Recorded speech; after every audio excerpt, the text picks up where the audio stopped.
to the October with the steamboats, ancient goblins and wallows come at the grand line making a sound. Hello, everybody. Welcome back to the Film Buds podcast. This is episode number 161, and my name is Henry. And I'm Paul. This time around, we got something a little bit different for you. First of all, we're going to be doing, or you're going to be hearing an interview that Paul did with Alison Peirse. And now, Paul, since you did this solo, do you want to tell people a little bit about it since I wasn't able to be a part of it? Yeah, sure. So my sister is one of my dear friends, and she and I were talking, and she had recently gotten this book called Women Make Horror because she was in college. She studied women and gender studies, and she's a big horror buff. And so she ended up coming across this book, have no idea how. And a few days ago, I guess a few weeks ago, Alison Peirse, the editor of the book and one of the contributors in writing, posted and said, if anyone wants to have me on to talk film, talk the book, talk horror, whatever, I'm doing kind of like a self-made publicity thing that's definitely related to the book, just let me know. And so my sister told me about it. I reached out to her. She was amenable. And so the book is a collection of essays, all written by people who self-identify as women. And it is all about women's contributions to horror history. And sort of the whole idea around it was like, people think women don't really have a part of the canon of history of horror films. And that by excluding women from the narrative, you end up having like an incomplete picture of what the genre is. And so she wanted to reach out and get contributors to submit different essays. And so the whole book is made up of different contributors talking about Korean horror, Australian horror, the woman who was a co-author to two of Dario Argento's film, Suspiria and Inferno. Nice. And then the last essay is about women who became filmmakers, horror filmmakers, who some of their first, sort of like impetus and like their connection to it was from their fandom in horror. And so how, the industry begets its own creators. So it's a really good book. I've been reading from it throughout the week. And so that's kind of what our whole discussion was centered on. And that's why the movie for this week is Pet Sematary, is because it is one of the few horror film, not few, but, it's one of the like mainstream horror films that's directed by a woman. And it's also still one of the top grossing like US horror films in history right now. And it is the highest grossing horror film directed by a woman, period. Oh, didn't know that. Yeah. Yeah. So as you were saying, so we're going to have that kind of, it's already been recorded. So we're going to have that inserted almost like how that would be the first review or something. And then we're going to come back and we're going to review and discuss the 1989 Pet Sematary, the original. And for anyone who caught shows last year, Jacob Bowers and I talked about the 2019 remake. So we aren't talking about the same movie twice. So you can check that out if you have not yet. And since they already discussed that movie and other films, we might just do a general horror discussion, Stephen King discussion. So it'll be fairly open-ended, but that's what we're all about. So that's okay. And since that was it, I think that was a pretty lengthy discussion. That will probably be it, and then we'll get back to the regular structure show next week, probably.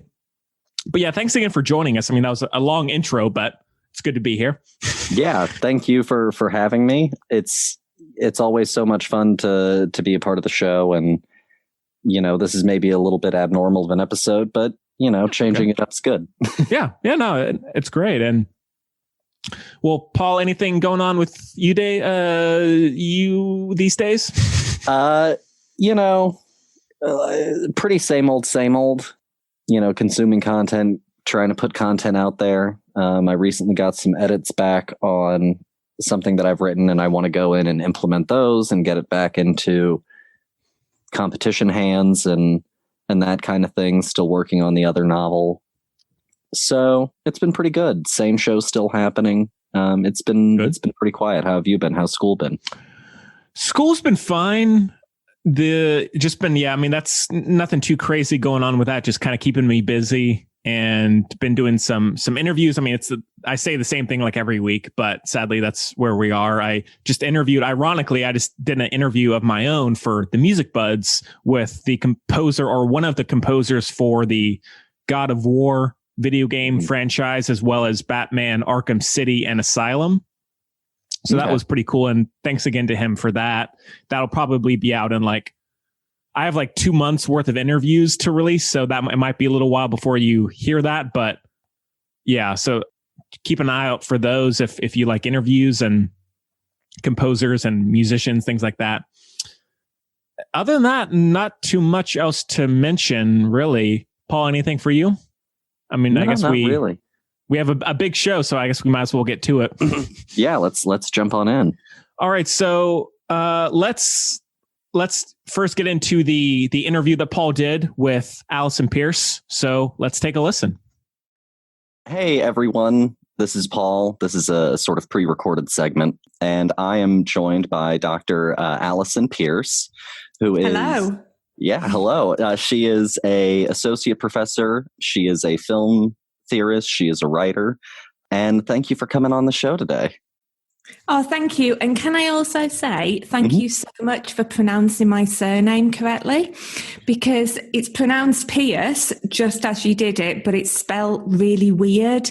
And people pronounce my surname in all kinds of crazy ways. So I appreciate that you pronounced it perfectly and effortlessly, because you are in the minority. So thank you. Yeah, absolutely.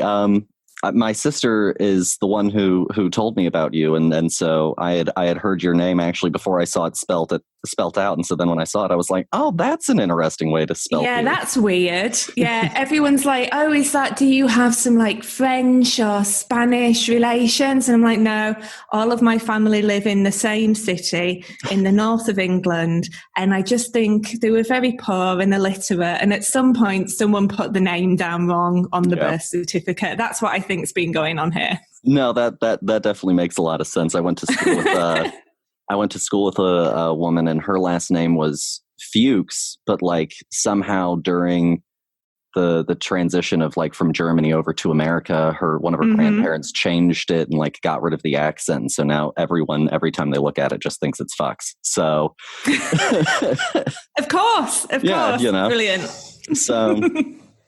But yeah, is there anything else that you want to tell our listeners a little bit about yourself, sort of background-wise? Anything you want them to know? Okay, so I've got a PhD in horror films, so you can do that. That's a thing. So I got a scholarship to do a PhD on 1930s horror films, which I finished about 15 years ago now. And since then, I've just been doing research and writing and lecturing at universities with a strong focus on horror, because that's always been my thing, and on screenwriting and filmmaking. They're both things that I'm really interested in, the creative process. So my books tend to be about how films are made and how we can think about films, but I'm also really interested in writing and filmmaking myself as well. Always horror. Yeah, no, that's awesome. I went media studies myself. And we had it was only a once in a while course. It was a topics in media course, and it was horror. And so when I was reading your book, you talked about your first sort of curriculum of horror films. Yes. And I was like, yep, that one was in my class. That one was in my class. I was like, yeah, that looks just about right. So, Yeah, exactly. So that's right at the beginning of my book when I'm talking about the correct way to do horror film history. Yeah. So it sounds like you were having exactly the same kind of experience as I was when I was designing my first classes. And then it's only later I start to realize that there's all these other amazing films out there, often made by women, that just don't really get a look in. Yeah. So the book that we're talking about is Women Make Horror, and you edited it together. You wrote the opening essay, and it's it's all in the book, but it's this great story of how you managed to go and just sort of put an all call and just got this wonderful, overwhelming response of people who wanted to be a part of it.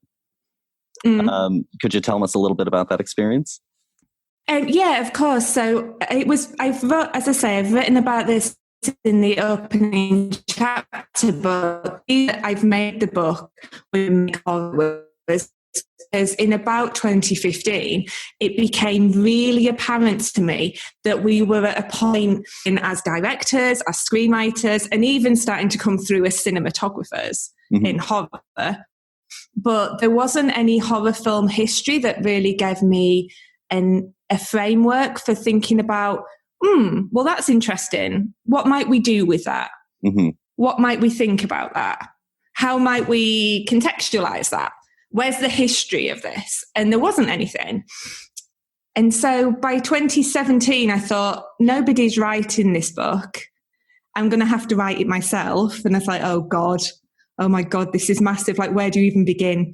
And I had two choices. I could either write the whole book myself. So we're talking like 80,000 words, 240 pages, or I could do what I ended up doing, which was do an edited collection where I edited it and I wrote the opening essay, but I collected up other people's essays and tried to get more of an international and a global response, because I'm aware that I like supernatural, I like werewolves, I like witches, I like ghosts. These are the things I like. But that only scratches the surface on one tiny bit of horror. So I really wanted different points of view from people who had different horror film backgrounds, who came from different filmmaking cultures, who like different kinds of films. So I put a call for papers out, which is what you do to put together this kind of nonfiction collection.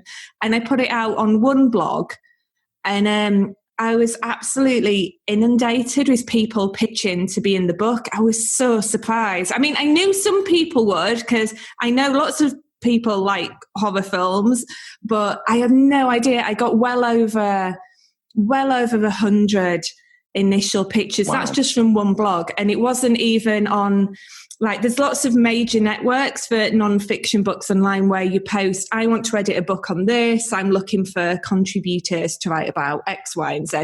I didn't even put it on any of them. I didn't even need to. And of the contributions I got overall, most of them were great. I've edited a few things now. I edited a book on Korean horror as well. And you do get a lot of kind of crazy ones as well, where you're like, this isn't even what the book's about. I don't know what this pitch is. I don't know who you are. I don't know what's going on. This is insane. There was hardly any of that. Like, the majority of the people who pitched to be in Women Make Horror put really, really credible pitches together. I hadn't said that you had to identify as a woman to write for this book. I'd kind of hoped I could make it an all-woman collection, partly because there were no all-women collections writing about horror film. But I didn't specify that because I didn't know what I would get. And I wanted the best essays. It wasn't about the best essays by women. It was about the best essays, whatever your identity. But as it was, the pitches were so great, I could just take all contributors who identified as women. So, and I got an amazing selection. I've got, got people writing on Mexican cinema, and I've got people writing on what's happening in Australia and all over the place. It's been fantastic and really truly global. And lots of different kinds of horror, experimental horror as well as narrative horror. And just, it taught me so much editing this book. It really taught me a lot. And it also made me realise that I couldn't possibly try and cover all the kinds of horror that I like in the book. There's so much out there, and I've learned an awful lot. No, and I picked a random assortment of a few different essays and kind of bounced around the book a little bit. And I've been learning so much, and it's a great read. One of the things that's so great about talking to people who have like a deep love of film is, I think each person who has a deep love of film has something that they really just like headlong dive into. And so it's great to hear all of these people who love horror, who have all this great knowledge of horror, really sharing like a wonderful experience, because I'm learning so much, and I've got like a whole list sort of already forming in my head of stuff for me and my wife to watch from the book. And so it's been a great, I really enjoyed, so far, I think one of my favorite chapters has been the one on the fan turned filmmaker. That is such a good chapter. Great. That's by Sonia Lupper, who's just finished her PhD at the University of Pittsburgh. And she's an absolutely brilliant horror scholar. I can't wait to see where she goes in the next few years. I feel like Sonia's one of the next generation, like after me, like way after me. I'm feeling quite old now, but I feel like Sonia's like the new breed that's coming through with all these new amazing approaches and ideas and ways of thinking about horror. I was absolutely delighted to have her work in the book. No, yeah, I mean, yeah, I'm certainly not old by any means, but there are definitely even people who are younger than me still, where I look at some of the work that they're doing and some of the thoughts they're having around film, and I'm like, this is great, this is exciting. Exactly. And I was also in that chapter, and in your opening chapter, talks of representation is such a part of it, and it's so relevant to right now, that this is such a great book. Like, I was super pumped when I started reading it. I was like, yes, this is the kind of stuff I like. This is more of what we need. So let's go do it. Let's go do it. Women made horror. Yeah. And like, I think that people always forget about like the experience is so universal. Jules D, when I was reading about that one in that chapter, I was like, horror wasn't my thing as a kid, but I really wanted to be a paleontologist because of Jurassic Park. Exactly. And that's what I'd love to get to. I've talked about this elsewhere, but like in an ideal world, I wouldn't need to put together the book about horror films made by women. It could just be like the coolest horror films. And some of them are by women. But because women have been so badly underrepresented in the histories, we're having to do this work where we're like, hey, these are women. And actually what they do is tell you universal stories. But because they're by women, they're just not been getting the kind of promotion and recognition that other horror films have. So one of the joys of the book is the diversity of horror. There's no one way to make a horror film that shows that it's written or directed or produced by a woman. It doesn't work like that. There's a million different ways to think about the stories that we tell ourselves about the world. But it's just the sheer fact that we can really push forward these amazing films and these filmmakers that give us that universal feeling that anyone can identify with. But it's just we get to celebrate that they're women. Yeah. And actually, I think that's a great spot for us to talk about our movie that we're talking about today. Pet Sematary, 1989. Yay! Directed by Mary Lambert, written by Stephen King, who wrote the book as well. He also wrote his own screenplay for it. Do you want to give us some historical background, some context, some goodies for this one before we jump into the review? Cool. I would love to. So the film Pet Sematary is an adaptation of Stephen King's novel of the same name. And what I found interesting to me, being a nerdy horror film person, is that originally George Romero was down to direct Pet Sematary. So as in Night of the Living Dead, Day of the Dead, Dawn of the Dead, this was going to be a Romero project. And it was back in 1985 that Variety announced that Romero would be directing. And this is like a massive deal. He's like one of the most foremost horror directors ever. But he got sidelined with other projects, and Mary Lambert got the call. Do you know any background on Mary Lambert before this film? Because she's unusual for a horror director. No, I saw that she had done, I looked into her a little bit right when I was watching the movie, and I saw that she had done several music videos. Yeah.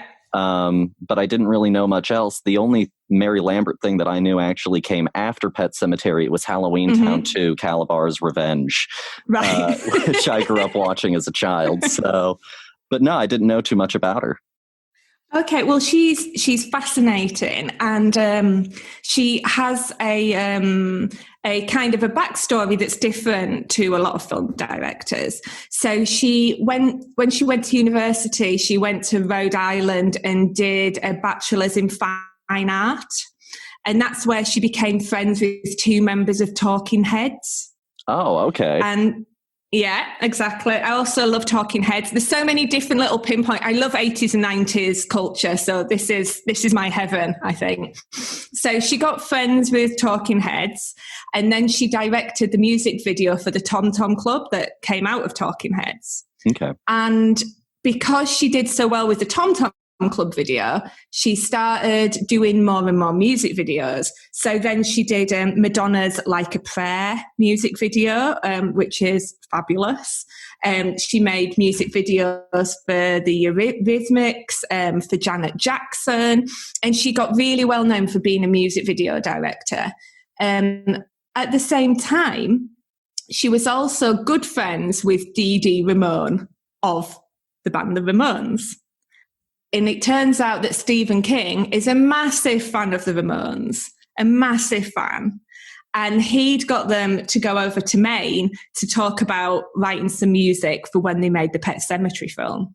Okay. And in this kind of melting pot of like punk music and guitar and post-punk and music videos and horror film, this is the point after George Romero drops out that all of a sudden, friend of the Ramones, Mary Lambert, who at that point was locked in an edit suite with Madonna editing the video, gets the call from an agent saying, do you want to have a look at Pet Sematary?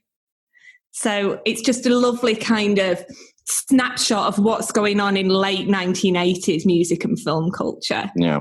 And she'd never considered herself a horror person. So at this point, she'd done lots of music videos, and she'd done a first feature film called Siesta, which had some similar themes, but wasn't an outright horror film by any means. And then when she read the script, she had to go pitch to Stephen King. They went for a burger at Denny's.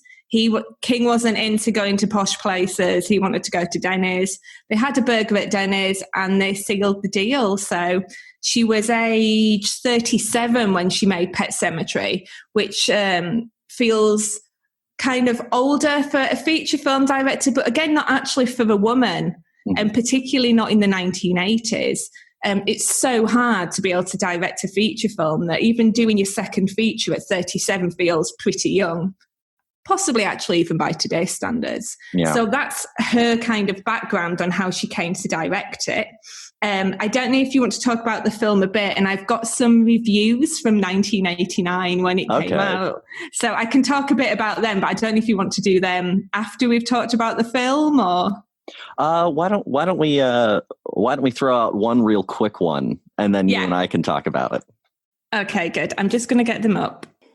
This is one of my favorites. Okay.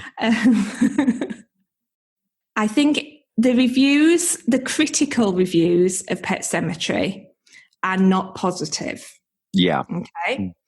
What the audience thinks is a different matter. So some things never change. So Pet Sematary was a massive hit. I'm going to preface these reviews by saying this. Pet Sematary was a huge hit.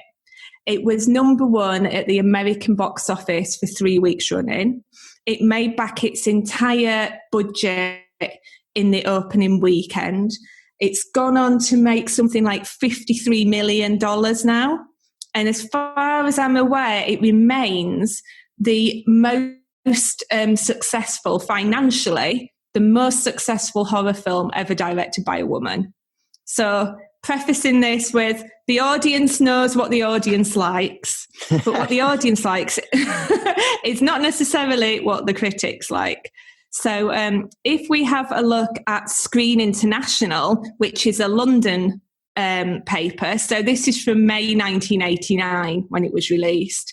So the very beginning of the review says Pet Sematary offers convincing proof that it is not always the cream that rises to the top when the US box office receipts are tallied.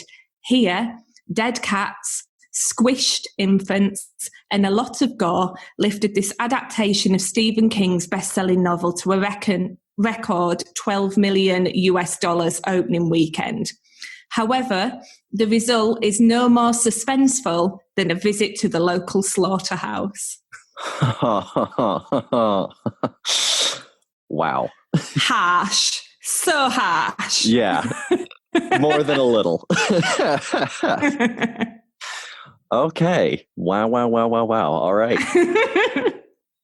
That's a way to put it. Yeah. Well, as our guest, would you like to take away sort of your opinions on the film first? Yeah, I would love to. And I would like to put it in the context of what I think most of the reviews are kicking against from 1989. So there are lots of different reasons why Pet Sematary is one of my favourite films. So I was born in the 80s. I was far too young to go to the cinema to see this. So I don't have any kind of seismic moments when I arrived at the cinema and it changed my life. It wasn't like that. I was too young.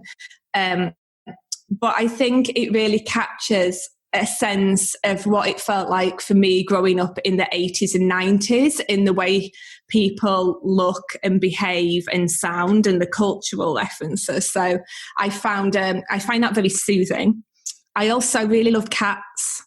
This is a big thing for me. I really like cats. So the fact that Church, the cat, is in this film nearly all the way through, regardless of whether Church is alive or dead, this is very pleasing to me. Okay. But the last and probably the most credible film critic reason is that this film knows exactly what it's doing. This film is made for horror fans. Yeah. This film is not subtle, and I'm fine with that. I really think in Pet Sematary and Pet Sematary 2, Mary Lambert's background in music videos becomes apparent. So I love the visuals. I love that it's flashy. I love that it's exciting. The pace is fast. Mm-hmm. And it has a lot of fun. I'm really about horror films that are fun. I like horror films that make me feel like they're on a roller coaster. Okay? And I really think you get that with Pet Sematary. This is like strapping yourself in on a horror roller coaster. You don't need to do a lot of thinking, and that's good. Sometimes, like, I'm not always looking for being challenged, like I'm watching a 12-part HBO TV drama. Sometimes I just want to, get strapped in, sit back, have it clearly telegraphed, and really enjoy myself. So I just love that it's like, I'm a horror film. I'm going to signal this. I'm going to open with the road. We're going to know that there's a big tanker truck coming down the road. We know that the cat's going to get squished. We know that the kid's going to get squished. Everybody's going to die. And that's fine. And this is what I like about it. It knows what it is. It's going all out, balls out horror. And I'm good with that. I mean, what did you think? Have you seen it before? Is this your first time? Yeah, this was my first time with Pet Sematary. And I really, really dug it. I thought that it was great. I'm something of a novice, I think, to a certain extent when it comes to both horror and Stephen King. I probably have more than the average bear, but, still so much more to go. Yeah. And so recently, my wife and I watched Maximum Overdrive, one of the few other films written by Stephen King as well. And so, I wasn't quite sure what to expect of Stephen King as, sort of his own screenwriter on the thing. Yeah. I knew that there was the remake that came out recently that was apparently just kind of meh. So I just really sat down and was like, let's just jump into it. I know what happens, but beyond the big events, I don't know. And I loved it. I thought it was great. It has this nice tension in the middle, this beautiful, just sort of like, he's going to do it.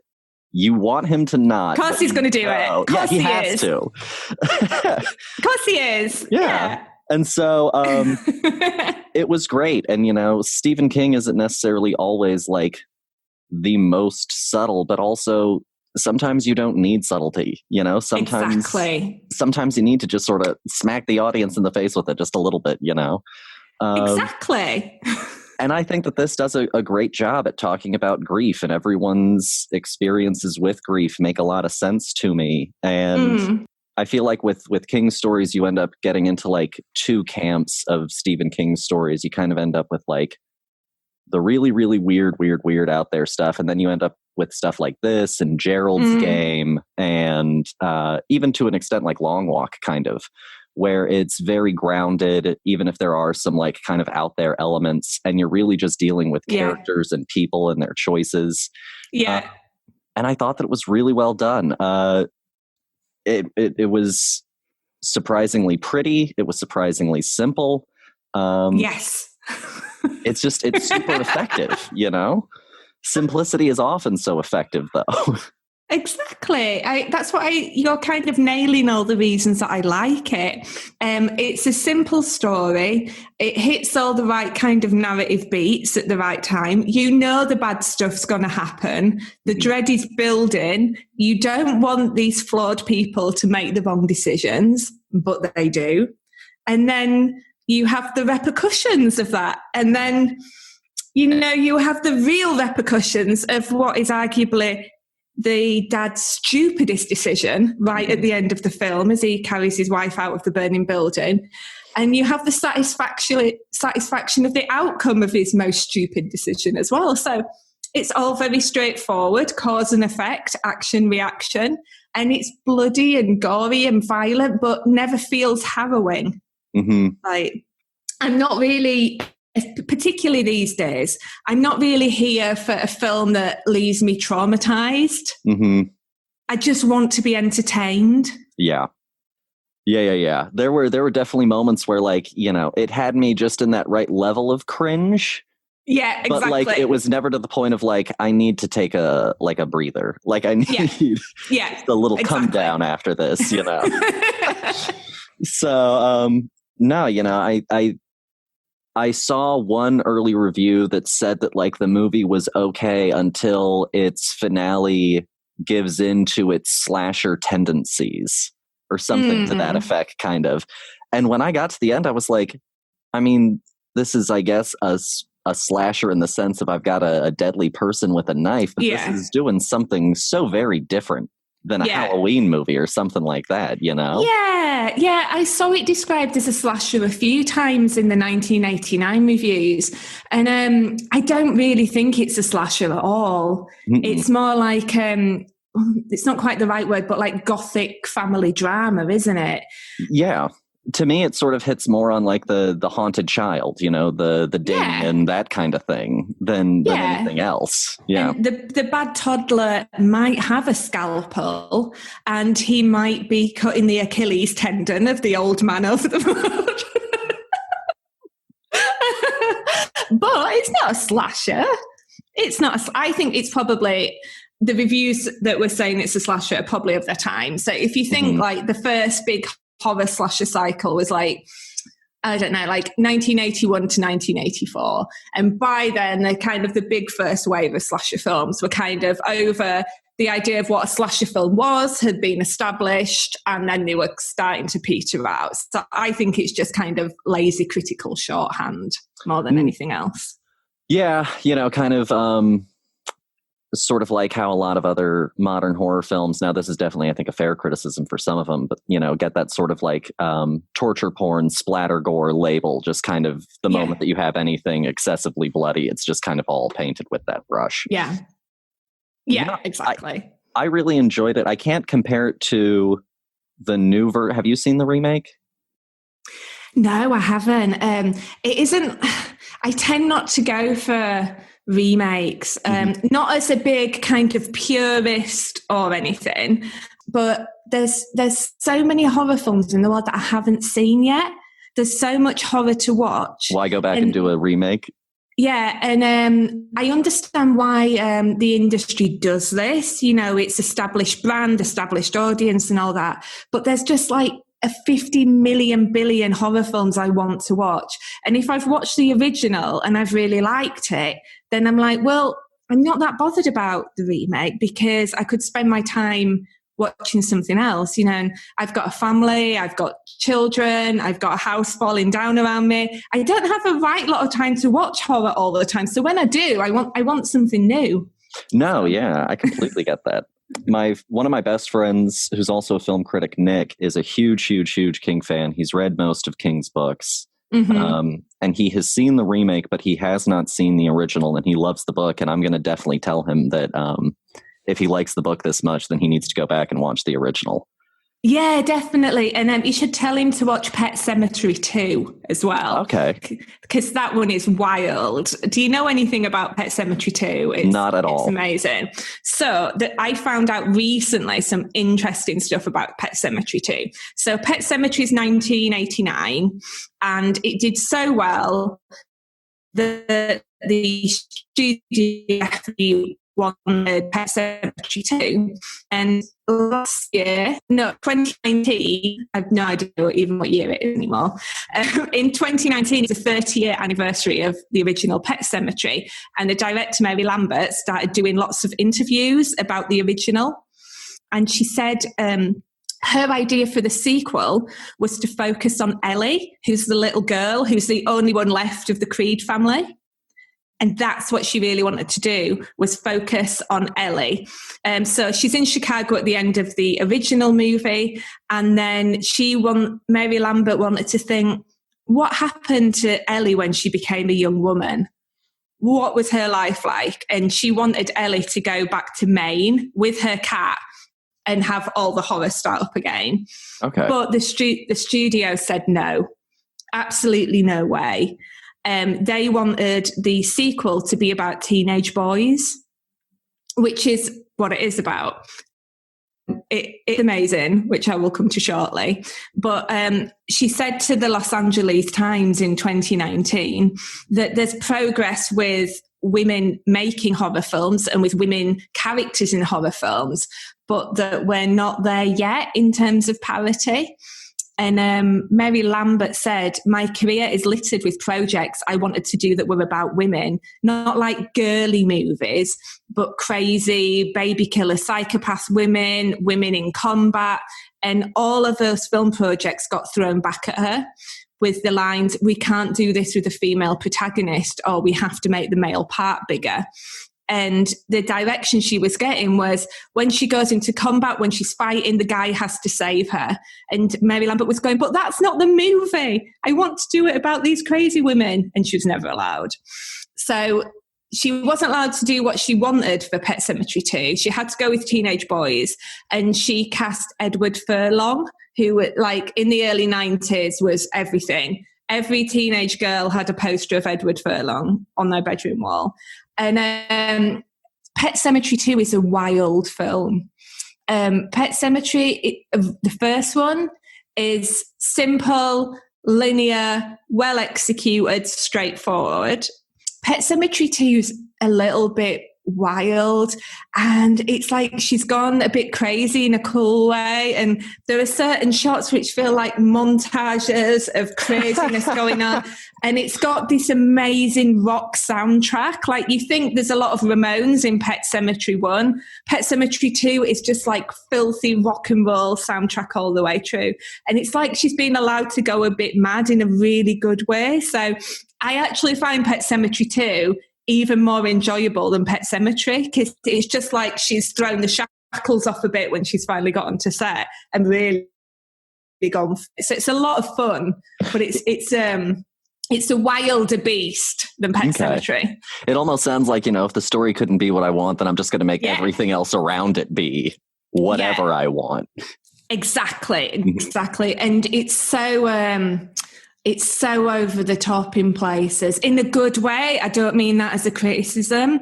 When I'm talking again about sometimes you don't want to have to work for the film and you don't want to have to think that much. You just want to be entertained. Mm-hmm. You get that even more with Pet Sematary 2. You're just sat there going, oh my God, what's going on? This is amazing. This is crazy. Edward Furlong is excellent. So it's definitely worth a look. So your friend should watch both of them, I think, back to back. And I think he'll have a lot of fun. Well, maybe we'll end up doing some sort of bonus show where we do like all 3 versions of Pet Sematary, just sort of scrunched into one sort of binge fest. But no, I think that Stephen King, across all of his genres, you mentioned that she wanted to go and do a story of like a return of a character coming back, and immediately that was like Salem's Lot.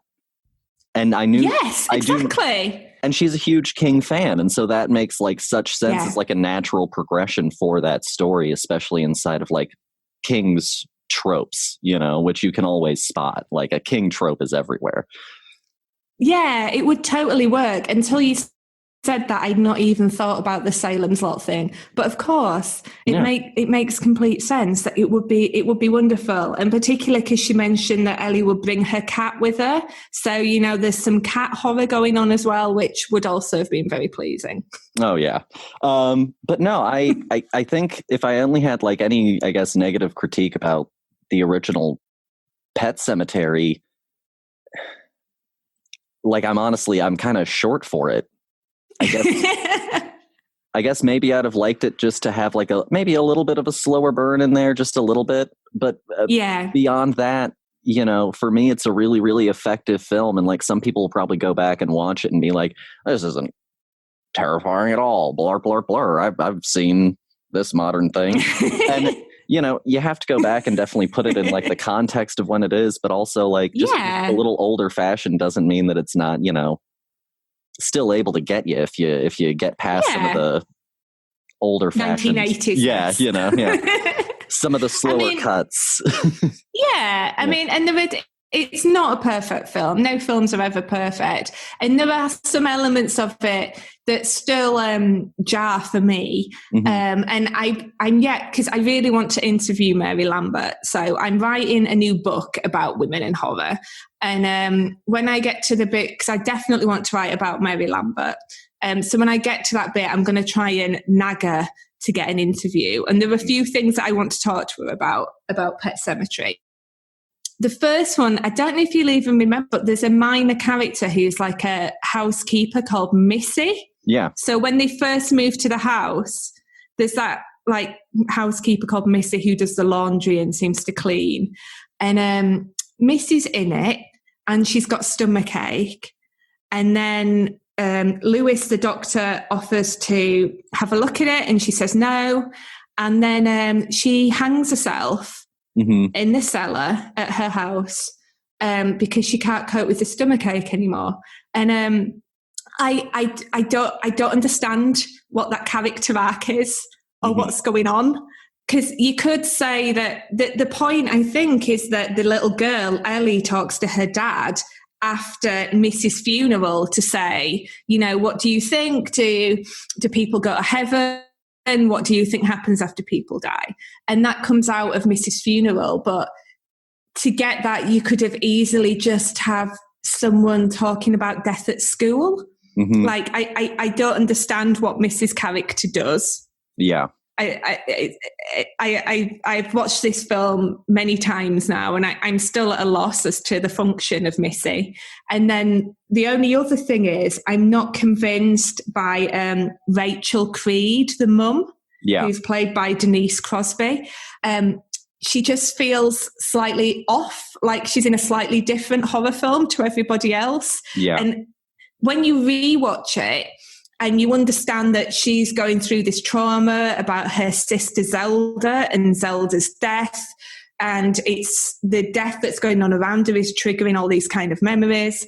Like, you can kind of explain it, but she still seems like off compared to everybody else. Like, she's acting in a slightly different film. Yeah. And I find her simultaneously a bit manic and then a bit depressive. And she just seems out of kilter compared to the rest of the world. So Rachel's never sat right with me, and I've no idea why Missy is in the film. So, nobody's perfect. Oh, to quote Some Like It Hot. And they don't even let you really linger on the note when Missy does kill herself long enough for you to really get exactly what's in it. And I was sitting like dead center right in front of my TV, like really looking, and I was like, what does this note say? And then the next thing I know, she's jumping off the table, and I was like, I guess it didn't matter. It was a suicide note. Let's move on. Which gives you a sense of the tone of Pet Sematary, I feel. Yeah.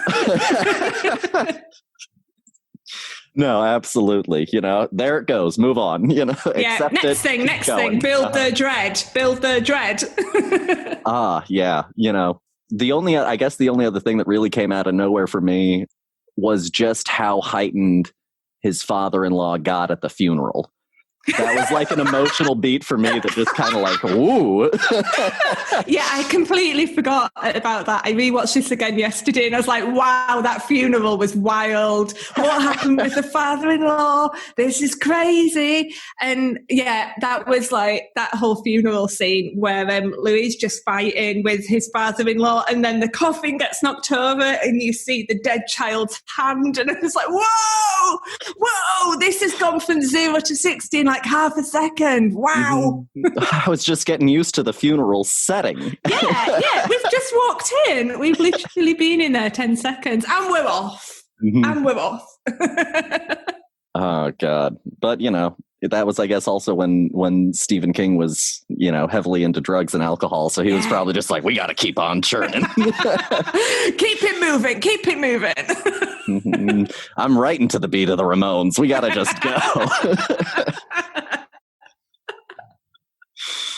Oh, Lord. But no, I absolutely dig it. I had a great time. Like part of the way through the movie, we ended up hitting pause and I looked at my wife and I was like, so how do you feel? She was like, it's great. I don't know what's happening. Like, I don't know what's going to come next. And it's wonderful. Yeah. I don't know what's going to come next, but it's going to be big. It's going to be loud. It's going to be fast. That's all you need. Oh, yeah. I guess we can give it a rating if you would like to. We do it out of 5 usually here. Oh, okay. You know what? I'm going to give it 4 out of 5. Yeah. And the reason it's not a 5 out of 5 is because I don't understand Missy and because I feel like Rachel Creed's wandered in from a different film. But other than that, it's pretty awesome. Yeah. Honestly, I'm going to give it a 4 as well. I was super, super pleased with the outcome. You know, sometimes you get older films and you aren't quite sure what sensibility of an older film you're going to get, but I thought that this still felt fresh. It didn't feel musty or dusty, you know.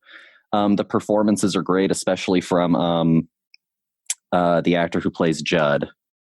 Oh my God, he's so good in it. Yes. I love Judd Crandall is my favourite character in Pet Sematary by far. And I was looking him up. So it's bearing in mind that I'm British and grew up in like the 80s and 90s. I don't necessarily have all the same reference points. And apparently when they were casting Judd Crandall, he's played by Fred Gwynne, who was Herman Munster. And the studio were like, we can't have Herman Munster. We can't have a comedy person in this role. And Mary Lambert had to really fight to get him cast. But all those references passed me aside because I didn't grow up with the Munsters. And I just thought he's great.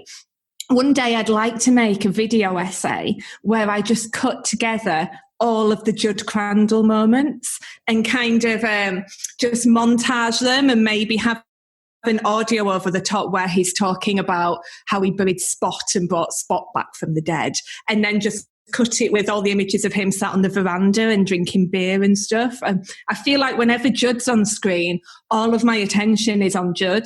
He's got this real commanding presence in the film that I don't think Lewis necessarily has. So I look, when Judd's on, all eyes are on Judd. He's fantastic. That shot of Lewis coming across the street and the cat's at Judd's feet and Judd's just standing there, just this imposing tower, stark background, fur around him. And then it's that nice, just like push tilt up on him, just looking grim. It's one of my favorite shots of the film. As I was watching, I was like, this is pretty. Like, this is a good shot. Like, this just is great. Yes. But props for the composition. Props for the framing. Good job, camera ops. But, I knew him from the judge in My Cousin Vinny. That was how I knew Fred Gwynne. And so, getting to see him really sink into like a drama role. He unfortunately died like only a few years, I think, after this movie, like 1993. Oh, really? Yeah. And he was like 63 when he made this movie, I think. Oh, gosh. He looks considerably older than 63 when he makes it. I know, I was trying to be polite there and not responding. It's like, wow, I thought he was older than that, to be honest. Yeah, so tough living. But no, he's probably like a highlight of the film for me. I think that if anyone hasn't seen it, I think it's absolutely worth the watch. This is one of the better King adaptations because, Definitely. I guess we can do this real quickly as a kind of like a wrap up part of our discussion. What are some of your favorite King adaptations? Oh, okay. They're really obvious, so I really apologize. But obviously Carrie is wonderful. Original Carrie. Again, nothing against Kimberly Peirse with the 2013 version at all. Just the Brian De Palma 76 version that's my Carrie that I like. I love how the film has captured what a sad book Carrie is. Yeah. It doesn't, it is horror, obviously, but it's more just a book about a teenage girl and sadness and being alone. And I think the film does a great job of doing that. But then my other one, which is probably in like my top 3 horrors, is The Shining. Okay, I just love The Shining. I think it's fantastic. The film is beautiful. It's terrifying while showing so little, which is my favourite kind of horror. And I think it does something different with the Stephen King material, which, like famously, he really doesn't dig The Shining that Stanley Kubrick made.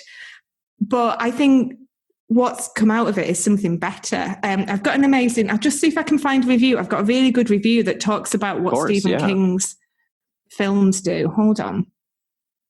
Okay, so in 1989, when Pet Sematary came out, there's a New York film journal that has a section called Buying and Booking that is aimed at like cinema owners who are looking to work out what films they want to get in for their cinema.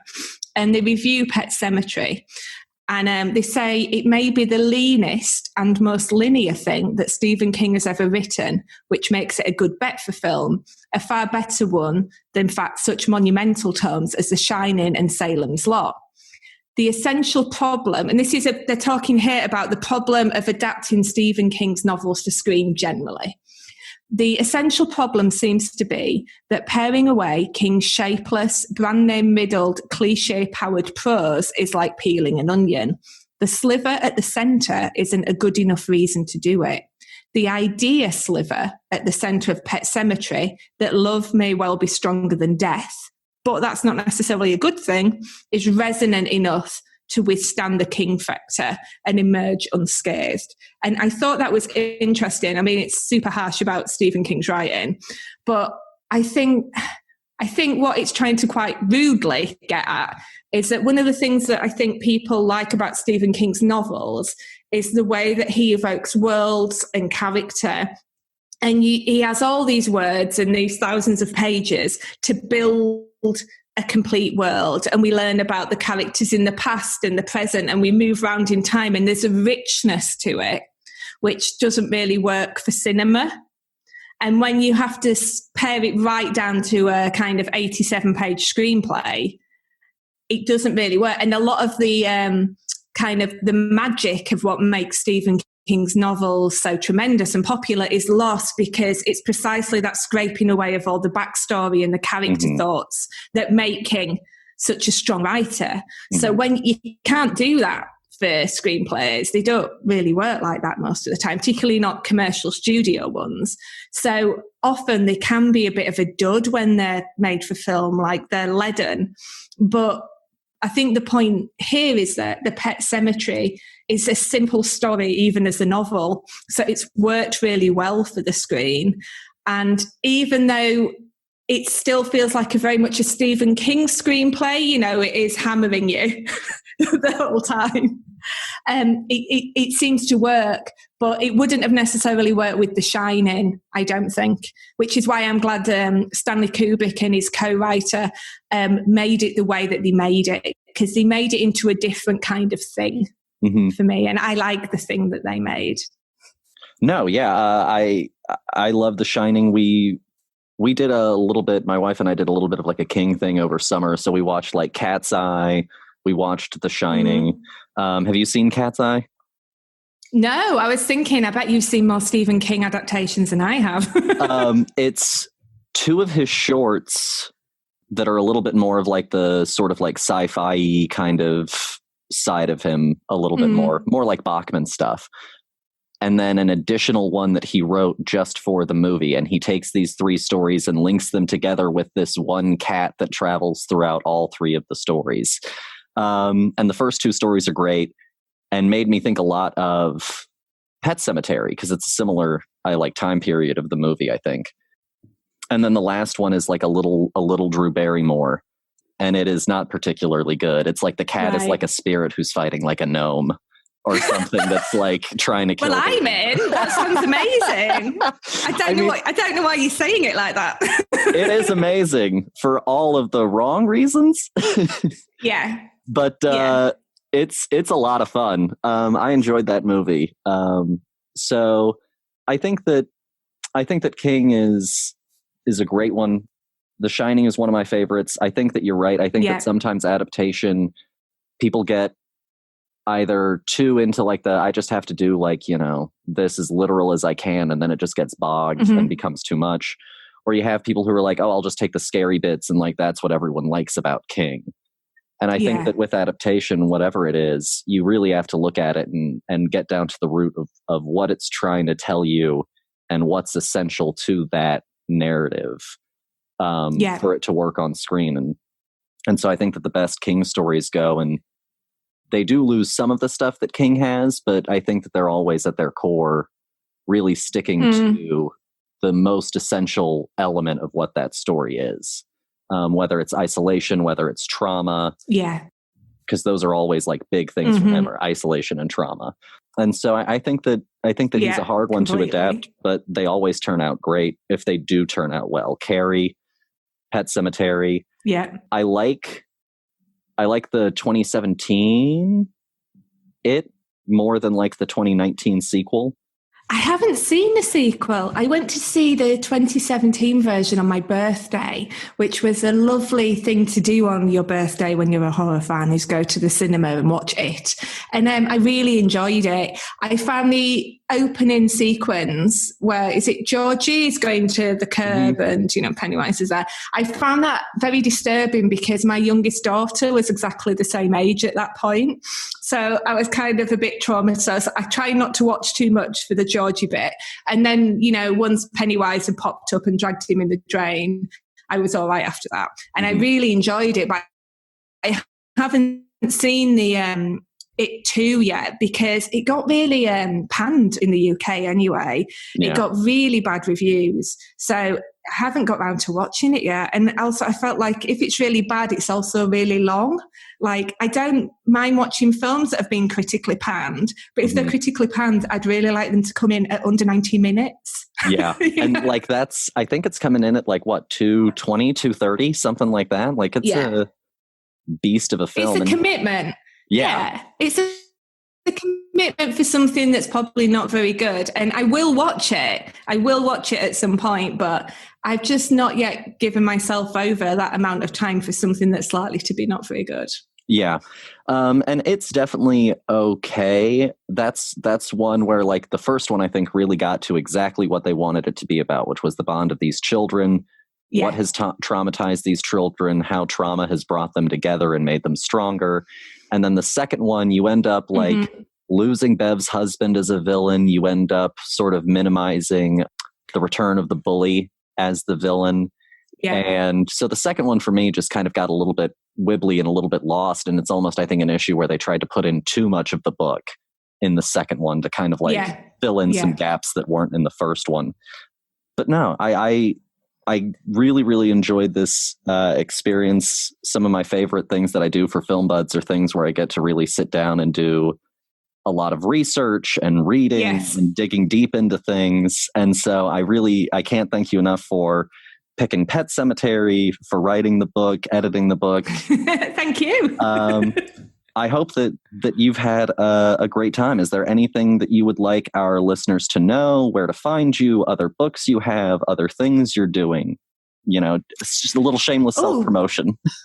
Lovely. Let's plug. Okay. So I'm on Instagram at Instagram /Alison Peirse, ALISONPEIRSE. And I've also got my own website and newsletter. My newsletter is called The Losers Club, named after Stephen King, which goes out roughly every 2 weeks. And it's kind of a bit of an update on the latest horror book that I'm writing and just horror things that I've seen and watched and liked. Some of my other books, so besides Women Make Horror, Dracula, the 1930s horror film, which is all about the horror films that came after Dracula in 1931. And I've also written a book on Korean horror cinema, which I have a particular love of Korean horror cinema. I've got a book out with a publisher at the moment, which I can't really talk about yet. And I've just started writing a new book about women in horror, which I'm currently enjoying very much. So that's where I am at the moment with things. Well, thank you again, honestly, so much. I'm sorry Henry couldn't be here to join us. I know that he was disappointed, but he's got other commitments going on. He's a student right now. He's, I think, getting his master's in music business. So wow. I will definitely let him know once we get off here that this was a tremendous conversation. I'm super excited for the episode. And I think that people will like it. I think that you've got a nice, energetic enthusiasm about the topic. And I think that our listeners are really going to dig it. Oh, lovely. Thank you. Well, what I can do as well, I'll have to go to school in a minute, but when I get back from the school run, I've got a web link and a discount code that you can share with your listeners. So if any of them want to pick up Women Make Horror, I think 30% off. I can send a link for that. So I'll send that through and feel free to circulate that. Yeah, thank you so much. I will absolutely spread the good word because I think everyone should read this book, especially if they're a fan of the genre. Oh, lovely. Thank you. Well, that was great. So yeah, hopefully that was a good time. And thanks again to Alison for doing that. Hopefully we can get her back on sometime, as Paul was saying before the show. Good old Dr. Peirse was, she honestly is like your coolest film professor that you had. She was just a great wealth of information. And so I really enjoyed talking to her, and I hope that everyone enjoyed the interview as well. It felt a little weird, honestly, going solo without you. I definitely felt a little, I'm used to being sort of the heel to your face. So it was a little odd to, yeah.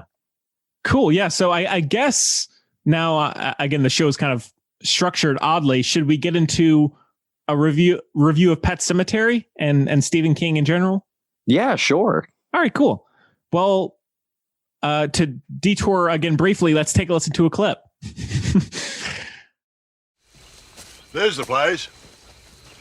What's it say, Mommy? It says Pet Sematary, honey. It's misspelled, but that's what it says. Ellie, wait a minute! I told you it's a bad road, Lois. It's killed a lot of pets, and made a lot of kids unhappy. At least something good come of it. This place. Couldn't plant nothing but corpses here anyway, I guess. How can you call it a good thing? A graveyard for pets killed in the road. Built by broken-hearted children. Well, they have to learn about death somehow, now don't they, Ms. Creed? Why? All right, so the original Pet Sematary came out in 1989. It's directed by Mary Lambert, and of course is based off the Stephen King novel, and it's written by Stephen King, the screenplay. Mm-hmm. Yeah. And it stars Dale Midkiff, Fred Gwynn, Denise Crosby, Brad Greenquist, Michael Lombard. Am I forgetting anybody? No, I don't think so. Those are the big hitters. Okay. And the synopsis is, after tragedy strikes, a grieving father discovers an ancient burial ground behind his home with the power to raise the dead. So, again, Jacob and I talked about the remake back in around Halloween time last year. And it had been a while since I had seen this. And now, Paul, since you did discuss it with Alison, would you like to kick things off or give people a refresher? Or Yeah, sure. So I really, first off, to remind everyone in case it got lost in the discussion, I haven't seen the 2019 or 2018, whatever it is. That's a shame. Adaptation with Jason Clarke and Jonathan Lithgow. And I also have not read the book. So the 1989 Pet Sematary is all I got. I have knowledge of like the story. Everyone I feel like has some knowledge of the Pet Sematary story, but it's not one that I'd ever like sat down and read. So I personally really, really like this movie. I think that it's a great little gem from that era. It's a small budget movie and it feels it, but like that's never a hindrance to the movie, I think. And so there are definitely like, some nitpicks, some gripes, but overall, it was definitely something that for me held my attention. How do you feel about it? Well, my feelings are slightly less, are a little more mixed. For anyone who did catch the remake review, I wanted to like that one more than I did. I did read the book around the same time, or audiobook, I should say. And I love the book. I didn't love that movie. And to be honest, to lay it all out, I don't think either of the movies are good, in my opinion. Really? Okay. Yeah. I really like the tragedy in the movie, the death of this child. I think in both films is really well done. And I think that works, but I think everything else surrounding it doesn't really do much for me. I think the remake is too generic. And then this one, I just found it to be kind of dull. And I thought I didn't really love the performances. And I get that it's like an 80s kind of campy, low budget. Like I can totally get down for that. But to me, it just didn't really match up to many that I really like. And so overall, I think both are kind of a missed opportunity with the great content in the book. Okay. I guess just out of also just to create, I guess, kind of like a common ground, do you like a lot of Stephen King adaptations? Do you like Stephen King's writing style, like that kind of thing? So what's interesting is I love Stephen King adaptations. It's rare I enjoy reading his books. I love his plots, his stories, his characters, but actually sitting down and reading them, I don't love his reading style or his writing style, excuse me. But I'm always excited for Stephen King adaptations. I love that. Very interesting. Yeah. I feel like that's almost, so I haven't read as much King as I would like. As I said, with Alison, I've read, I don't think I specified what I have read. Honestly, currently there's only really like, I guess 3 King stories I've read in full, and it's Carrie, Salem's Lot, and The Long Walk, which he did under Richard Bachman. And I quite like King as a writer. I don't know. I guess I enjoy sort of some of the weird specificity. I enjoy seeing some of the patterns. So I quite like King as a writer. He certainly isn't perfect or, above critique or reproach in any kind of way. But I typically enjoy King as a writer. As far as King adaptations go, I think that they are all over the board. And I think that entirely depends on who is at the helm and how connected or not they feel to the material, really. I agree. Like talking about some recent ones, like I really loved, even though it was kind of, I guess people were kind of mixed on it. I really liked Dr. Sleep. I really liked the 2 It films, and probably, I don't know if it's a hot take, maybe one of my favorites is Secret Window, with Johnny Depp. Okay. I love Secret Window. I rewatch it constantly. Interesting. And then like The Shining is of course a classic, but some recent ones I've really loved. But then there have been ones like The Dark Tower that have not been very good, and as well as some other recent ones. I mean, there's new ones like every couple months, so it's kind of hard to keep track. This one, I don't know if I was wasn't in the right mood, but nothing was really working for me with this one. I thought I did not like the main guy in it. I thought he was. I do like the neighbor who was in My Cousin Vinny. I love that guy. Yeah, Fred Gwynne. Great. Yeah, and I love the kind of thrilling sequences of the trucks rolling by. I love that in both versions. I think that works really well. But it's just that when you're too far away from that, I'm not all that compelled or all that in Buckled suspense. Yeah. Okay. And so I think I can see the merit of this one more so than the remake, but it's still not one that I really feel the need to return to compared to a lot of other Stephen King films. Okay. Yeah. I mean, I can certainly see that. I guess for me, and maybe it comes from me, I guess, maybe potentially not having read the book. I certainly feel like, for me, first of all, the weakest character, in agreement with what Alison said, is probably definitely the wife. For me, I think the wife is the one that runs like the most hot and cold in terms of performance and ability and like presence from scene to scene. The dad, I think that he gives me just the right amount of like, kind of like idiot father in a weird way. And I don't mean that as like a hit, that guy believably to me is regularly making this mistake. Fred Gwynne is definitely, without a doubt, 100% like the star hitter of the thing. For me, he almost runs away with the movie. He might actually run away with the movie, which is kind of what Scatman Crothers does for me somewhat in The Shining. Scatman Crothers almost runs away with that movie if it weren't for Jack Nicholson.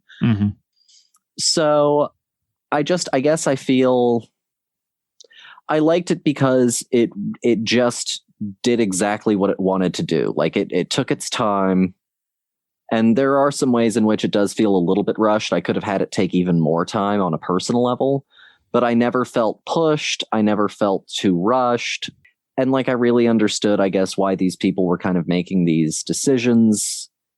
And like, I was, as I mentioned in the interview with Alison, I was kind of concerned about Stephen King coming into it, because I think that sometimes you can be a little too close to your own work to properly adapt it, if that makes sense. You can be too near the thing to really give it like objective space to breathe. And I think that he did a pretty good job, based on my understanding at least, of getting it from A to B without too many sacrifices. And I think that he managed to, I guess, I'll give this movie this, even if you don't want to like the movie. If I were going to like pick one, even without having seen the newer one, which one's the definitive one, I would probably say it's this one. I would as well. If only just because it comes directly from the horse's mouth, No, I would agree. I think this one, it feels a little bit more genuine than the remake, and I agree with pretty much everything you said. But it's just, I find it to be too slow, and I'm fine with a slow film, but it's just not one that I feel compelled to stay with. Yeah. One thing with both the films that I love is the cat. I love the look of the cat, what the cat does. It's great. And so that's honestly probably one of my favorite things. And then I guess also there's a Ramones song that came from this movie, Pet Sematary, which is, I'm glad that happened. Yeah. And other than that, really, I do enjoy watching 80s films, and I love over the top kind of campy stuff, but it just didn't win me over as much as I would like it to. And which is too bad, because it's a story with both films. I want to like them more than I do. Okay. It's interesting that you say that like neither of these really do it for you, because honestly, and again, like I feel like the De Palma version does better than the newer version, Carrie. for me personally, I don't think either Carrie films are as definitive an adaptation as I want them to be. Sure.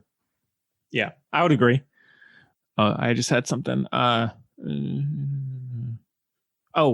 one thing, and I guess it makes sense in terms of like how Stephen King tries to ground stories, but I kind of wish that the whole Pet Sematary angle, and it's more so, I guess, with the remake where you see these like groups of like lost boys wandering through the woods. I kind of wish it was a little bit weirder and explored some of those more supernatural elements a little bit more, which I mean, this movie has a little bits of, but I kind of just want the story as a film in that format to be a little bit stranger. And you wanted to kind of take that leap into being truly more of a supernatural film, whereas this feels a little bit more closer in step to like a Gerald's Game or a 1902?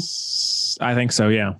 Or some of those where it, even though there are elements that are a little bit weirder and a little bit more out there, it feels like a very real-ish story for the most part. Yeah, I guess so. And I'm totally fine with both kinds of films, but I think with what the concept of the movie is, it's kind of underwhelming, you know. But I still think that, as I had said in both reviews, I think that the death of the child is really impactful. And, you know, I think for people who don't even have kids, I think that really makes a mark. And you can imagine that like catastrophic loss, you know, and especially with how it happens. And yeah, so I think that works quite well. And I think that does bring a lot of heart to the movie, for lack of a better term. So that part, that will always stick with me, both the films and the books, you know, so that that doesn't always happen. So, I mean, that is a point in its favor. Yeah, no, for sure. And, you know, no movie is certainly for everyone. But for me, this one really just sort of, I guess, teed in the right spot for me as I was watching it. And it was super enjoyable, and it was succinct, and it told me exactly what it wanted me to know and like nothing more. And I guess I really appreciated that, how direct it was. Yeah. With what it was trying to do. Yeah. Weren't a lot of meandering subplots. You know, we had an hour and 41 of just here it is. No, and I really me the enjoyed meandering. All right. Well, anything else about the original Pet Sematary, Paul? And we can talk some more about Stephen King. So we don't have to wrap up the discussion here, but no, certainly. I guess my only other thoughts on like Pet Sematary would be, you know, Mary Lambert came to it as a fan, and I think even if you don't think this adaptation lands, I think that honestly some of that might come more from the scripting side than from her side of it, because I think that she does honestly truly a tremendous job with the film, and I think that she brings a lot of sincerity to wanting to like artfully and realistically adapt the film. And I think that it's a really good looking film also for like the time period and some of the technical constraints. There are several shots where I'm like, this is a great fucking shot. Like, this is a great movie. Sure. And also she got to helm the 4K restoration herself, and the movie has never looked better as well. Oh, you have it? Yeah. Nice. Yeah. So out of 5 stars, Paul? As I said in the interview, personally for me, it's a 4. Are there things wrong with it? Sure. But I had a great time watching it. It held my attention. It was fun. It was interesting for me in the right ways. And I don't even in the least bit like regret watching the movie, and I'll probably watch it again. Sure. How about you?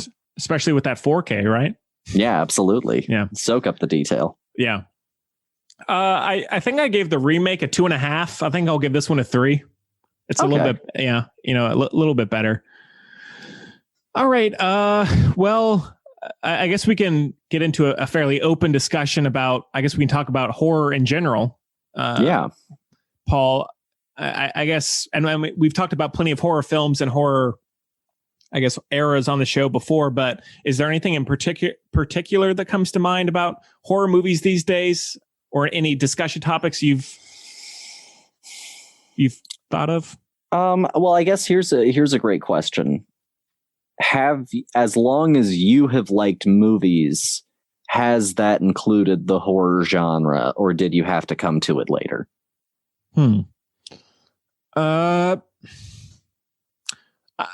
I would say when I first got into movies, horror films were not the reason why. Mm-hmm. And so I would say, yes, I did come to them later. I did see horror films before that kind of breakout, so to speak, but they were not ones I sought out. Like, I was not going to see like Blumhouse kinds of films or anything, or John Carpenter or anything like that beforehand, like voluntarily, Mm-hmm. Yeah. And so I've come to love horror for so many reasons and so many different styles. And so I am very much a horror fan. I'm not like a gore hound. I don't just go see it for the blood or something, but I think the 2010s was a great decade for horror films. Mm-hmm. What about you?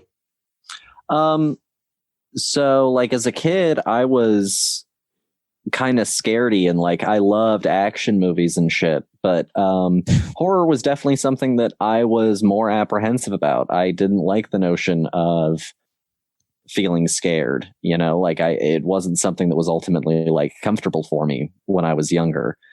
And the older I got, when I was young, whole genres I would just like X out, don't like them. Yeah. And the older I got, the more sort of like foolish I thought that was. And the more I started to realize that there were other films that I liked from other genres. And part of the reason that I ended up taking the horror class in college was because I still wasn't all the way into the genre. I was still kind of like piecemealing my way through it.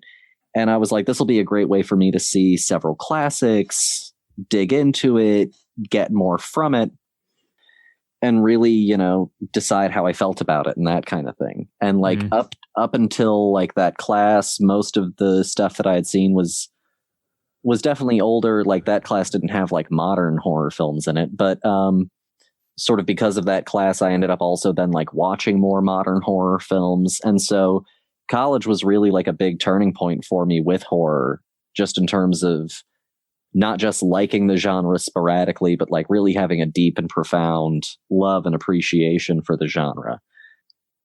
I couldn't agree more on the last decade being great for the genre. I think the last 2 decades have been pretty good for the genre, the last decade especially. And truthfully, in a weird way, I feel like it's only getting better and better as you go. And I think that that's because there are more and more unique, interesting, diverse people contributing and working in the medium and working with the genre. And, something that comes up in the book, Women Make Horror, is that, once you only have half the narrative, it's a skewed version of the history of horror. But then on top of that, like, these people bring to the table their own interpretations of all of the tropes that we all know, And so that's why Get Out and Us were so refreshing, is because Jordan Peele had his own perspective on some of these tropes as a black man in America. And so I think that, one of the reasons that horror has been so good is because the door has been getting opened wider and wider to a wider and wider array of directors. You've had movies like A Girl Walks Home Alone at Night. Oh yeah. Great stuff. You've had like some really great modern Babadook. You've had some really great modern horror directed by women and people of color and other groups that haven't had the same sort of space in the genre. And so I think that that's one of the things that's definitely contributed to like the genre growing. I agree. Mm-hmm. Well, besides the ones that you've already mentioned, especially since you've only been on the show for a while now, are there any other films from this decade perhaps that stick out to you as great? I mean, that's a broad question, but just out of curiosity. I mean, The Lighthouse is a movie that I regularly think about, pretty regularly. Like, there aren't a lot of movies that I can earnestly say I continually, when I have a free moment of thought, every once in a while go back and I'm like, let me spend some thought on this one. Mhm. The Lighthouse is definitely one of those for me. Hereditary is one as well, because I definitely get like certain parts of that movie, but there are certain parts that I definitely don't feel like I have the grasp on yet, and I need to go back and rewatch that movie. Yeah. What about Midsummer? Okay. I haven't gotten around to it yet. And see, now I liked it. I do own the director's cut. I have not watched it yet. I'm dying to watch it. Okay. Well, we could do a director's cut review if you want. That'd be sweet, actually. And Henry Wilkinson, friend of the show, he loves that movie and been wanting to see it. So maybe we could get him on for that. Yeah, it'd be great to have Henry on again. Yeah. But anyways, continue. I don't know. I mean, I love Get Out. I love Us. I love both of them. I know some people are a little bit more like meh on Us. But I loved Us. I thought for me, it hit just as hard as Get Out, just in a completely different way. I agree. So, yeah, as far as other like modern horror films that are King adaptations, I definitely prefer the first It to the second It. No way. And like it's actually one of those where that's a movie where the more I think about it, I think the more upset I get. And I maybe need to go back and rewatch the second the second part of It to remember why I like it. Because the further I get from it, the more I'm like, God, that sucked. Get the 4K and you'll like it. Okay. Yeah, you know. Now here are a couple just kind of rapid fire. Yeah, go for it. I mean, I love it. I totally understand why people don't. Friend of the show, Sky, does not like it. That's fine. We can talk about that later. Do you like Under the Skin? Haven't seen it yet. What about, actually, and this is an even different kind of question. Do you think Prometheus is a horror film? And therefore, is Alien a horror film to you? Okay, Alien is. Yes. And so is Aliens. Okay. Alien 3 and Alien Resurrection are not. Neither are AVP or AVP Requiem, which are non-canonical either, but that's another discussion. Prometheus is a horror film only in the sense that if we are including something even like Pet Sematary or Gerald's Game into the genre of horror, then Prometheus, I think, has a welcome place amongst that. Okay. And now see, to go back, I think I agree. I think Alien is a horror film. I don't think Alien 2 necessarily is, though. I would say that's more so an action film than it is horror. But I can certainly see that. I think that it's like the closest thing that we get to an action horror film at that time. Because like I feel like that's almost in the same vein as like a World War Z, where it almost, I feel like, depends on the audience member a little bit. Sure. If that makes sense. No, I agree. And I think like I almost see Alien as a haunted house film, Aliens as a war film, and then 3 almost like a prison drama. Oh yeah, 3 is definitely like a hard prison drama. Yeah. I feel like Prometheus still fits. It may not be, again, traditional. It may be more in that action horror kind of realm. But I think it still hits because there are definitely elements of that film that I consider to be suspenseful, nerve-wracking, and truly horrific. And I think that it ultimately works as a horror film, and I think that it manages to touch on a lot of the same themes as the first Alien. Alien Covenant is just a disgrace. It's not even a horror film. It's just embarrassing. But that CG blood is great, though, Paul. Said no one about CG blood. Yeah. Ever. What was I going to say? Oh, are you a James Wan fan? The Conjuring. I think The Conjuring is one of the most boring films ever made. Cool. I do like James Wan. Like, I really enjoy the first Insidious movie. Sure. But the first Conjuring is one of those that definitely missed me. I don't know how you feel about it, but for me, I found it very boring.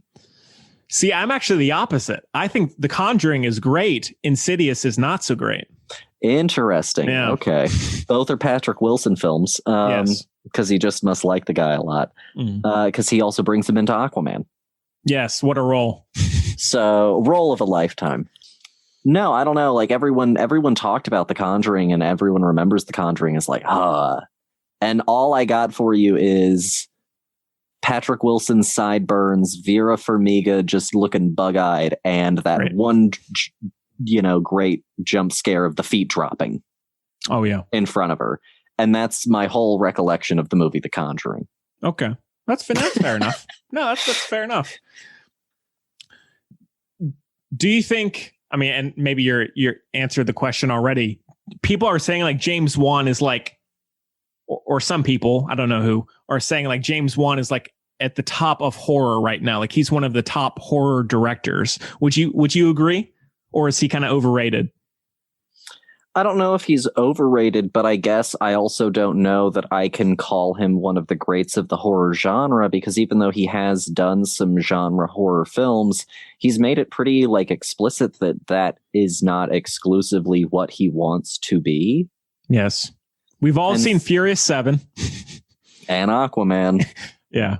They both made $1 billion. Jesus. Tragically, that means we all saw them. Yes. No, I don't think that, I guess he's necessarily overrated or underrated. I just don't know if I can call him the greatest person operating in the genre right now. Actually, that might be Ari Aster or Jordan Peele, or I'm blanking on his name.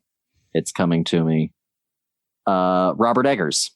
From The Lighthouse and The Witch. So I'd say that those three, even with like a very limited filmography, might be a little bit closer to the title for me, just because I think that James Wan doesn't want to do it. And also, like, again, The Conjuring for me doesn't hit there. And so I'm not sure that I can say that you're like operating at peak if you and I are having such like hard disagreements on like which of his horror films is like boring or not. Sure. So, Wes Craven at least had like some universal appeal, and not saying that universal appeal is what makes you the greatest of all time, but like people have to be receptive to it. And you also have to keep at it and keep being in the genre, I think, to really be declared as like a greatest of all time in that particular field. Whether we like to call Michael Bay a greatest of all time of the action genre or not, he unfortunately is, because he has knocked it out of the park every once in a while.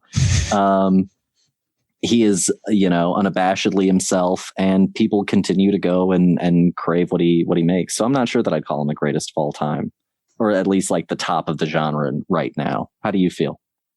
Yeah, I'm on the same page. I like some of his films. I really did not like Aquaman. I can't remember how you felt about it, but meh. Yeah. And I thought Furious 7 was okay. So I don't think I think The Conjuring is quite good. I would not say he's like the top of the list for me, but he is an interesting person to watch for. Oh yeah. I will usually go see his movies, but I wouldn't put him in a top 3, top 5, probably. No. And I think that that's pretty respectable. I mean, looking at his filmography overall, hold on, let me pull this thing up. As director, not producer, just director. That's what I thought. Okay, so he did the original Saw. Yes. And like, there's some good stuff in the original Saw, but also it's okay. Like, there's some things wrong with that movie. So it's like Saw, The Conjuring, Insidious Chapter 2, Furious 7, Conjuring 2. I think he does have a new horror film coming out. Yes, it's called Malignant. Okay. And that's all that we have for it. So I'll definitely be interested in like seeing what he does with that, but yeah. Now, to keep going here, how do you feel about, as you would say, Blumhouse? Or are there any in particular that stand out to you? Rather, because there, I guess for me, even though I think that they are definitely like, yeah, I mean, they are the premier horror house right now. That being said, they also, just as a production company for me, don't necessarily knock me out of the park every time either. Some of their earlier films, because isn't he the one behind Paranormal Activity? Yeah. Yes. I think that that's one of the most boring films of the modern age. I'd agree. And so, like, yeah, I think that they kind of, with the film industry and horror, have gotten better, but they certainly don't hit it 100% out all the time. I mean, there are too many Purge films. No, I don't think so. Of course. Of course. Anyhow, now just kind of random. This is from the 2000s. Did you like, or did you see The Strangers? Yeah, I did. How do you feel about that? I liked it more when I first saw it. I actually rewatched it recently, and I thought that it was okay. My favorite scare comes way too early in the movie. Which one is that? It's the one where it's a really simple framing and setup, and that's why I like it so much. Is the moment just speaks for itself. It's when Liv Tyler's like getting a glass of water, and she has her back to the majority of the home, and from like behind that little wall where the front entry is, the guy walks out, watches her for a little bit, and then just goes back out of frame, and then you hear the door close. Yeah, that's great. And so for me, like, that was super, super effective, but I don't think that they ever top, for me, that level of like, oh fuck, oh fuck, oh fuck, you know? So it's okay. How do you feel? About what, The Strangers? Mm-hmm. I think it's pretty good. It's one that definitely, I only saw it. I saw it years after it came out, and I thought it was quite intense. It's not one you just want to pop on, you know, lazy Sunday, but I thought it was great. Yeah. Have you seen Your Next? I have. That's good. I love Your Next. Yeah. That is a great time. Have you seen The Guest by the same guy? No, I haven't. Oh, that's good. And now he's doing Kong and Godzilla, right? Yeah, he's doing Kong versus Godzilla, or Godzilla versus Kong. It doesn't matter. No one comment about it. But I did like Your Next as well. Yeah. Yeah, he also did that. Didn't he also do that Death Note movie that everyone hates? Brutal. He also did the Blair Witch remake, which like remake sequel thing. Yes. Okay, it's okay. Yeah. As far as like Blair Witch movies go, sure. As far as they go. Yeah. I guess I'd rather watch like the weird Blair Witch sequel prequel than I think ever watch another Paranormal Activity movie. Oh yeah, I'd agree. What about It Follows? Love it. Yeah. Really, really love it. Smart, well done. Really, really like it. Oh, another director who I think probably has more of a claim to the title of great right now is Mike Flanagan. And I say that even with hating Bly Manor.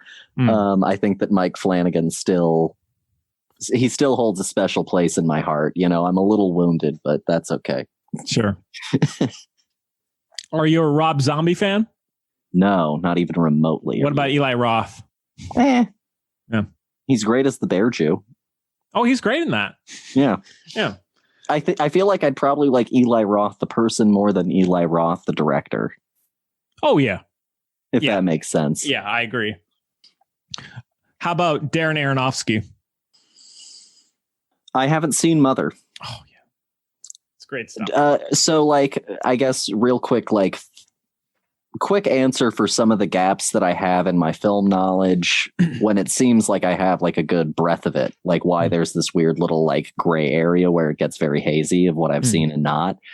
When I left LA, like right after I left LA is also kind of like when the Me Too stuff really started to kick up. And so for me, there was like a 2-year period where I was pretty aggressively like out of love with film and TV.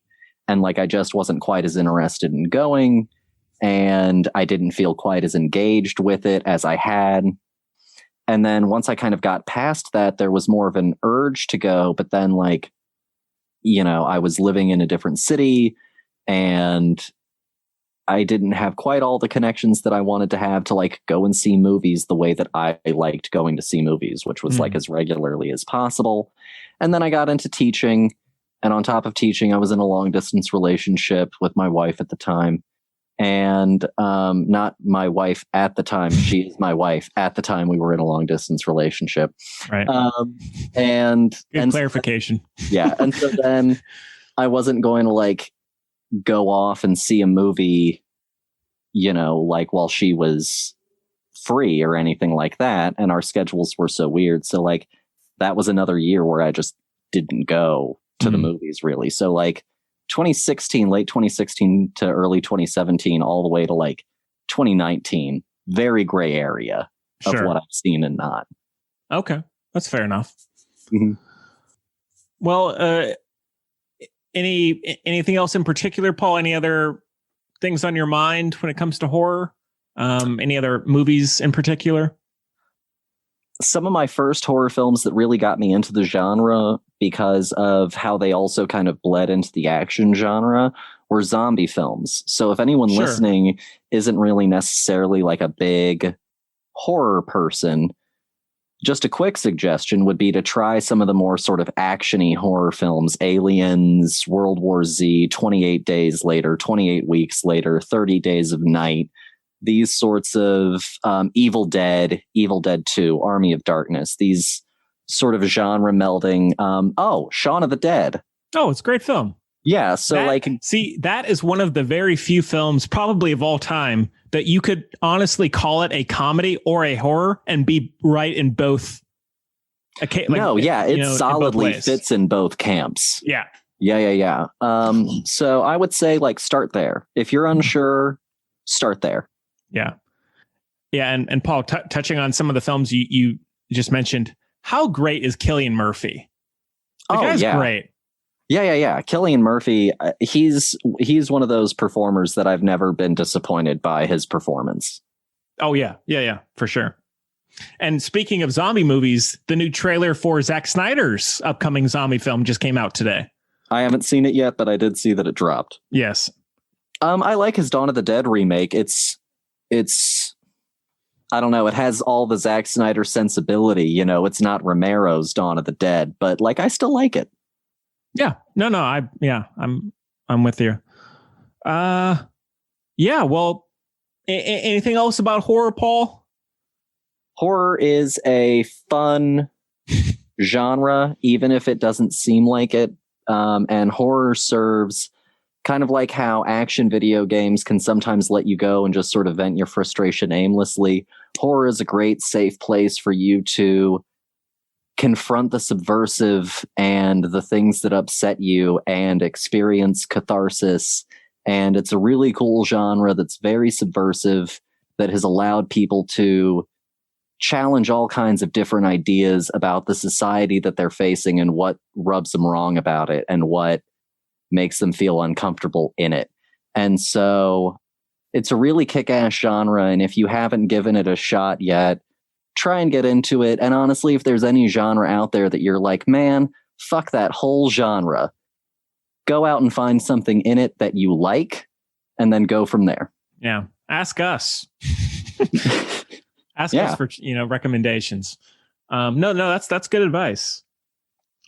Also, we'll have to email Alison and figure out, depending on when this episode goes up, but we should be getting either when the episode goes up or shortly thereafter a code that we can post so that listeners can go and get a discount on Women Make Horror.